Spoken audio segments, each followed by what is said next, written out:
Hello everyone और welcome back. आज मैं एक्सप्लेन करने वाली हूँ कल रिलीज हुआ एक के ड्रामा जिसका नाम है 21 century grand prince wife. Crown prince भी कहते हैं ऐसे, परफेक्ट क्राउन प्रिंस से।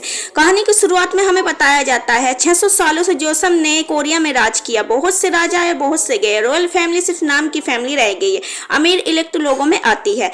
हमें स्कूल का सीन दिखाया जाता है शुरुआत में, जहाँ उस स्कूल का नाम है रॉयल एकेडमी दिखाई जाती है। 2009 का रिजल्ट आया होता है उसमें एग्जाम का।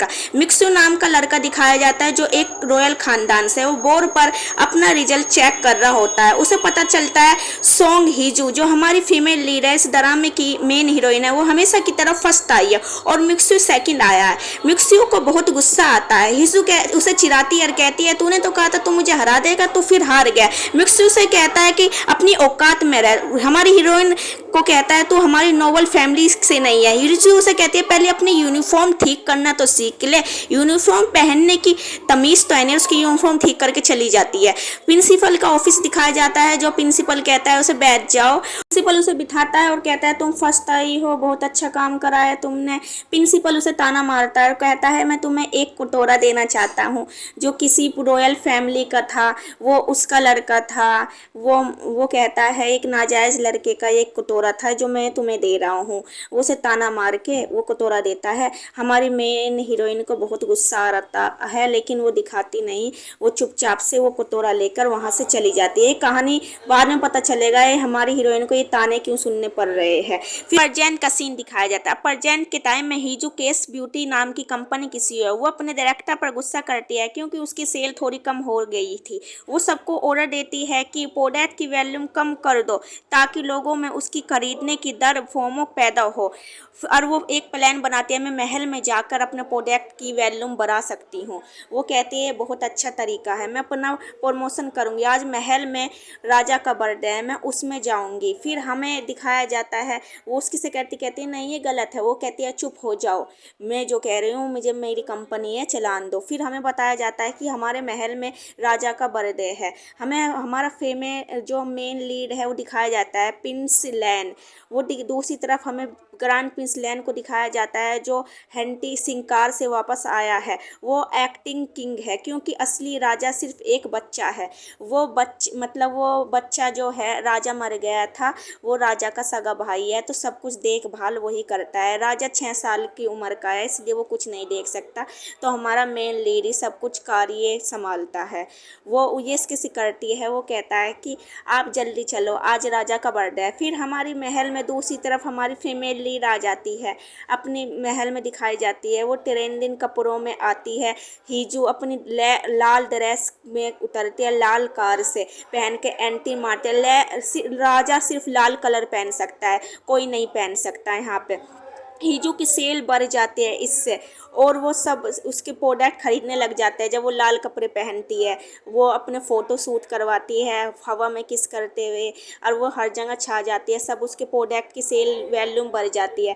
इस महल में लाल सिर्फ है ना राजा ही पहन सकता है, और कोई नहीं पहन सकता। लेकिन हीजू यहाँ पर लाल ड्रेस पहन के पहुँच जाती है। वहाँ पर सब उसे ताना देते हैं कि ये मिस्त्री की लड़की है, इसे तमीज़ नहीं है कि लाल कपड़े पहन के आ गई। यहाँ पे लाल सिर्फ राजा ही पहनते हैं। वो इन सब की बातें सुन लेती है। वो कहती है इसे तमीज कौन सिखाएगा, ये तो मिस्ट्रेस की लड़की है, एक नाजायज बेटी है। ये सुन के उसे गुस्सा आ जाता है और वो गिलास मारती है, उन्हें उनकी तरफ गिलास टूटे हुए इशारा करते हैं। इससे वे दो जहाँ भी बोल रहे थे वे सब चुप हो जाते हैं। भाई तेजो उसकी तरफ चल के आता है और कहता है तुम यहाँ पे लाल कपड़े पहन के आ गई। वो कहती है चुप हो जाओ, ये ज़्यादा बकवास मत करो। वो उसे चिढ़ाता है, पर हीजू उसे मुंह तोड़ जवाब देती है तमीज़ से बात करो, मैं तुम्हारी बहन हूँ। वो कहता है कि यहाँ पे लाल कपड़े क्यों पहन के आई। हीजू कहती है क्या है, मैं अपनी कंपनी का प्रोडक्ट किस तरह ही करूँ प्रमोशन, तुम्हें क्या है। हीजू कहता है तुम नाजायज बेटी हो, चुप रहो। हीजू कहती है तुम चुप हो जाओ यहाँ से, और पता नहीं अन्य मैं क्या कर सकती हूँ। वो टाई कस के खींच देती है, उसका गला घुटने को होता है। वो कहता है नहीं मुझे छोड़ो। जब भी वहाँ पे हमारी बर्थडे बनाया जाता है, ऐलान हो जाता है, फिर हमारा राजा दिखाया जाता है जो सिर्फ एक 9 साल का है। वो उसकी माँ दिखाई जाती है, मतलब ये हमारे जो मेन हीरो है उसकी भाभी है। और राजा मर गया था, इसलिए सब कार्यकाल हमारा हीरो संभालता है, मतलब राजा का चच्चा। वो उसे बुलाता है, वो शिकार वाली ड्रेस पहन के आ जाता है, सब उसके स्वागत में खड़े हो जाते हैं। हमारी मदर कहती है, राजा की माँ, तुम यहाँ पे ऐसे कपड़े कैसे पहन के आ सकते हो, पता नहीं क्या आज राजा का जन्मदिन है।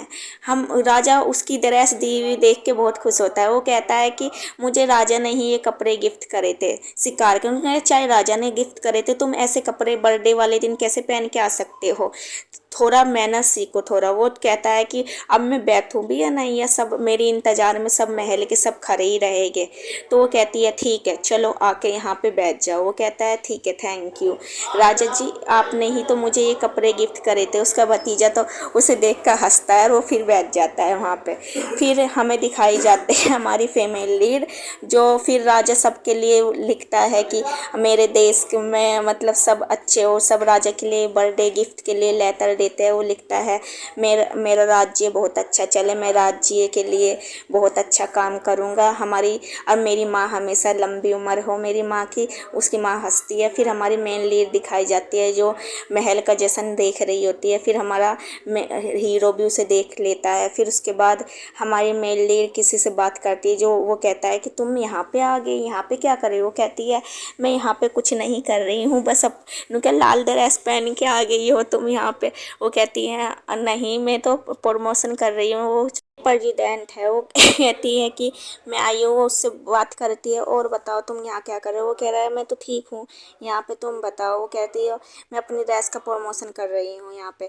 फिर हमारी मेन हीरोइन के उसके पास कोई और आ जाता है। फिर हमारा हीरो एक जगह पे खड़ा होता है। वो कहता है अपने सिक्योरिटी गार्ड से कि तुम शादी कर लो। वो कहता है मैं शादी क्यों कर लूँ। तो उस सिक्योरिटी गार्ड कहता है क्योंकि हमारा हीरो कहता है क्योंकि मेरी भाभी मेरी शादी करवाने के चक्कर में है, इसलिए कह रहा हूँ मैं। तो सारा काम अगर मेरी शादी होगी तो तुम्हें ही संभालना पड़ेगा सारा काम। वो कहता है अच्छा सब कुछ न, क्या हाँ सब कुछ, जितना भी कार्य काल में करता हूँ सब देख रेख अब तुम्हें ही करनी पड़ेगी अगर मेरी शादी हो गई तो। न क्या सब कुछ मुझे क्यों करना पड़ेगा। तो न क्या मेरी भाभी को रोको मेरी शादी करवाने से। फिर तो वो उसे ये कहता है अपनी सिक्योरिटी गार्ड को। फिर हमें दिखाया जाता है फंक्शन के दौरान ही जो नेटवर्क ढूंढती हुई एक मना की जगह जहाँ पे कोई नहीं जा सकता वहाँ पे पहुँच जाती है। वहाँ पे उसे प्रिंस लैन आ जाता है। लैन उसे देखता है और कहता है कि तुम यहाँ पे क्यों आई हो, यहाँ पे आना मना है और गेस्टों का, तुम यहाँ पे कैसे पहुँच गई। वो उससे पहचान लेता है क्योंकि वे स्कूल में एक साथ थे। तब अचानक महल में वो कहते हैं यहाँ पे क्यों आई हो, तुम यहाँ से चली जाओ। वो मेरे 3 गिनने से पहले मैं सब कुछ भूल जाऊंगा अगर तुम 3 गिनने से पहले यहाँ से चली गई। हमारी फीमेल लीड आंखों को नीचे करती हुई घबराती हुई जवाब देती है। फिर कहती है 3 गिनने से पहले। वो कहता है हाँ 3 गिनने से पहले तुम यहाँ से चली जाओ, मैं सब कुछ भूल जाऊंगा। वो एकदम धमाके की आवाज़ आती है, एकदम महल में एक धमाका होता है। हमारा फीमेल लीड से कहता है ध्यान से चली जाना। फिर उसके बाद वो देखता है कि महल में धमाका हुआ है। सब लोग डर के भागने लगते हैं। लैन को अपने भाई की मौत का पुराना हादसा याद आ जाता है और वो घबरा जाता है। तभी हमारी क्यून मदर रानी वहाँ आ जाती है, उसे तमाचा मारते हैं जोरदार और कहती है तुम अब एक और राजा को की जान लेना चाहते हो क्या, तुम एक और राजा की जान लेना चाहते हो। तभी सब चौंक जाते हैं। फिर पीछे से हमारा राजा भागता हुआ आता है कि माँ मैं तो यहाँ हूँ। अपने बेटे को गले से लगा लेती है। पार्ट 2 देखने कमेंट में पार्ट 2 देखिए। पार्ट 2 आते ही मैं तुरंत एक्सप्लेन कर दूंगी। मेरे चैनल को सब्सक्राइब कीजिए अब तक के अगर सब्सक्राइब नहीं करा है, और बेल आइकन जरूर दबाने ना, लाइक कीजिए।